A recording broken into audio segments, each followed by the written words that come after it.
আসসালামু আলাইকুম, কেমন আছেন সবাই? আশা করছি আল্লাহর রহমতে ভালো আছেন।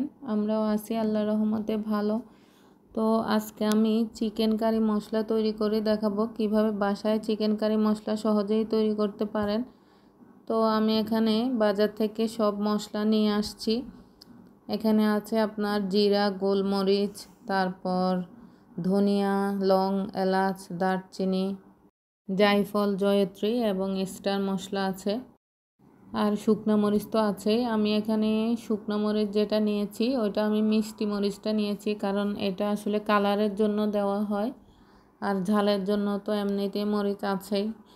তো এখন আমি সবগুলা মশলাকে বের করে নিছি। আমি এগুলাকে ভালো করে পরিষ্কার করে নিব। আসলে বাসায় এভাবে মশলা তৈরি করে রাখলে রান্নার সময় এবং ঝামেলাই হয় না কোনো।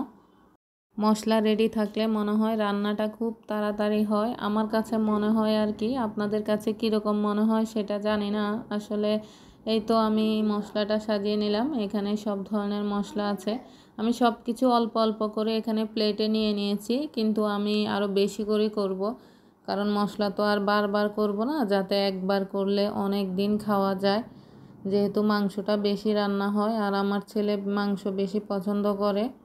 এই তো আমি মশলাগুলোকে একটু হালকা করে ভেজে নিচ্ছি। মরিচটাও আমি হালকা ভেজে নিচ্ছি। এমনভাবে ভাজতে হবে যাতে কালারটা নষ্ট না হয়। এখন আমি এই তো ব্লেন্ডারের সাহায্যে আমি ব্লেন্ড করে নিচ্ছি। আমি শুকনো মরিচটা আলাদা করতেছি এবং মশলাটা আলাদা করব। চাইলে পরে একসাথে মিক্সও করা যাবে, দুইটা একসাথে মিক্স করেও করা যাবে, কোনো সমস্যা নেই। ব্লেন্ডও একসাথে করা যাবে বা আলাদা আলাদাও রাখা যাবে। আমি দুইটা আলাদাই করছি, কারণ এই মশলাটা আমি অন্য কিছুর সাথেও দিতে পারবো, তার জন্য। এই কারণ শুকনো মরিচ তো আর সব কিছুর সাথে দেওয়া যায় না। এই তো আমি মিশিয়ে দেখাচ্ছি শুকনো মরিচের গুঁড়া এবং মশলার গুঁড়া। এই তো রেডি হয়ে গেল আমার চিকেন কারি মশলা। তো আমি মশলাগুলোকে ছোট বয়মের মধ্যে আলাদা আলাদা করে নিয়ে নিয়েছি। আপনারা চাইলেও বানাতে পারেন খুব সহজেই চিকেন কারি মশলা। সবাই ভালো থাকবেন, ধন্যবাদ সবাইকে।